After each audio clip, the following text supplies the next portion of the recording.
it was a struggle just for you to maintain your integrity. Because your flesh wanted to act up in the midst of trial. Have you ever been going through something else and your flesh wanted to act up? You said, you know what, God, I can handle this. I'll put you on the shelf. I ain't got to take this. I ain't got to go through this. I can handle this. But aren't you glad God didn't even let you fight the power in your own power?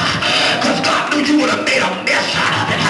Look at somebody and say, I'm so glad every time I lifted my hand, I was letting God know it was too big for me. I'm taking my hand off of it. It was a struggle for me to maintain my integrity. But I dare you, look at somebody and say, but I'm yet here. I tell somebody, but I'm yet here. Sit down and hush, y'all. Oh, my Shabbat. Brothers, who's coming to this front row on this side and hit me preach on it. So the Bible says, Job the 3rd chapter, Job asked the question, why didn't I die in my mother's womb? Have you ever noticed in the midst of trial, you will begin to question your purpose, your reason for existence? Have you ever been under so much attack? Like every attack was so strategically planned by the enemy. He wanted me to question, why am I even alive? But I want to tell you this, there is a purpose for your life. There's no purpose for your death. There's a purpose for your life. The Bible said Job had, and my subject is the power of prayer.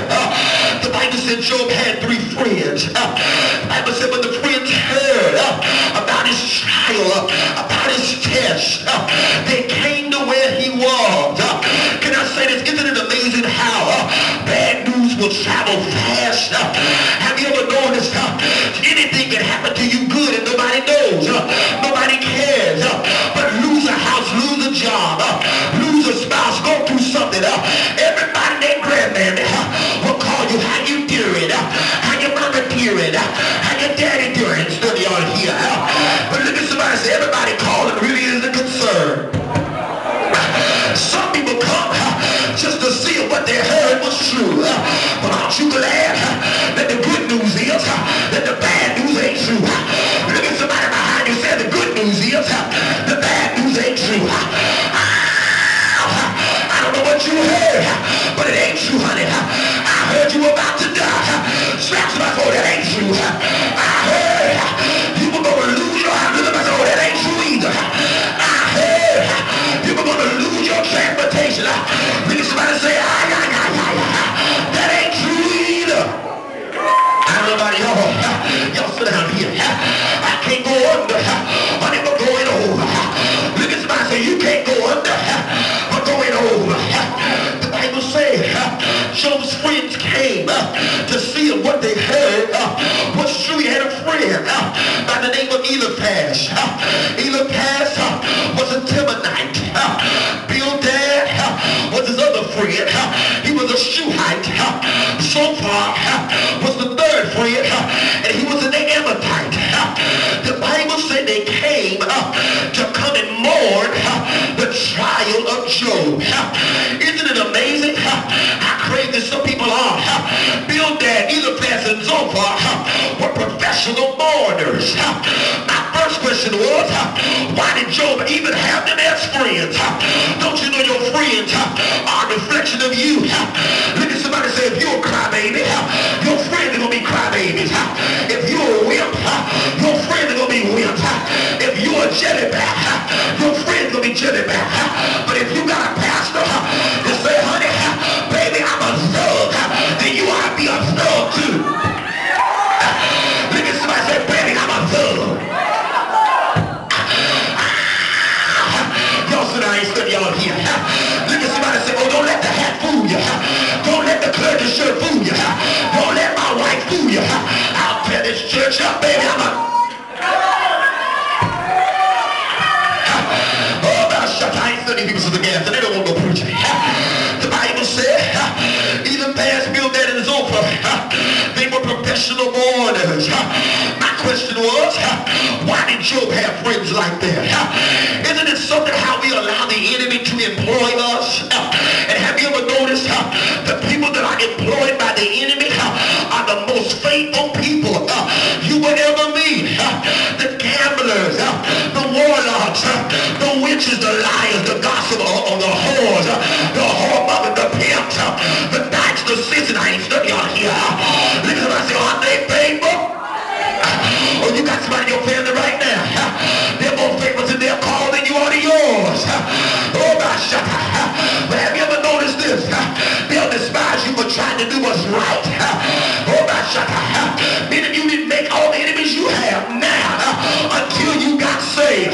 Everybody liked you until you stop drinking.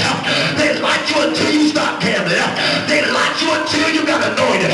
Tell the truth, you'll make enemies in church when you get anointed. People don't mind you being in the church, sitting on the chair, but the minute you get holy, set out for the Lord, and get a little anointing, somebody will despise you.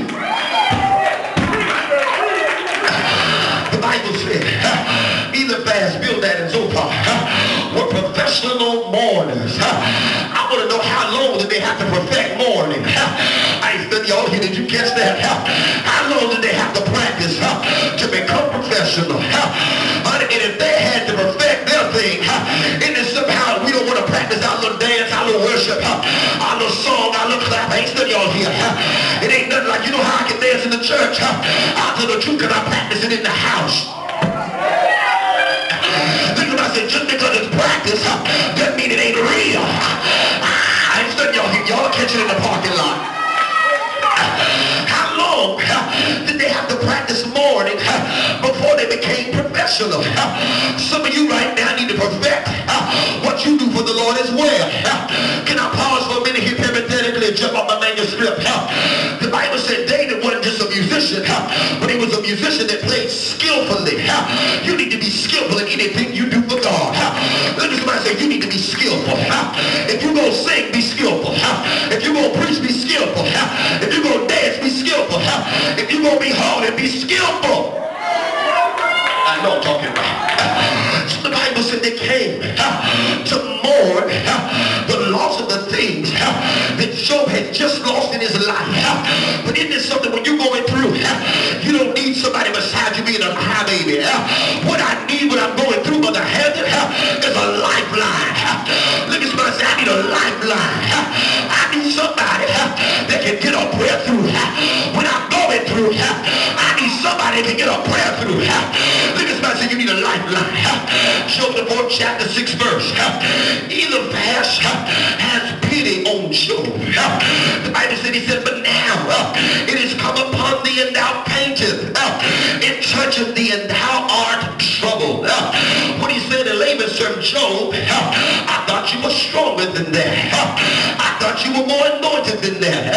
Have you ever had people call themselves encouraging you and all they're doing is making you feel worse? I thought you were stronger than that, sister, but see why you crying? I thought you were stronger than that, prophetess. All why you crying? But look at somebody say, hey, you can't tell me nothing about what I'm going through unless you've been through it. You can't tell me nothing about being sick unless you've been sick. Look at somebody say, if you ain't been where I am, shut up and leave me alone. You need to tell some people, shut up and leave me alone. You ain't been through what I've been through. Get out of my face. I know I'm preaching here. The Bible said that either fast, Job the 7th chapter and the 17th verse, he then says, what is man that thou shouldest magnify him, and that thou shouldest set thine heart upon him? So in one phrase he said, Job, you should be stronger than that. This phrase he said, Job, you ain't done know how. Who is Job that God should incline unto his prayer?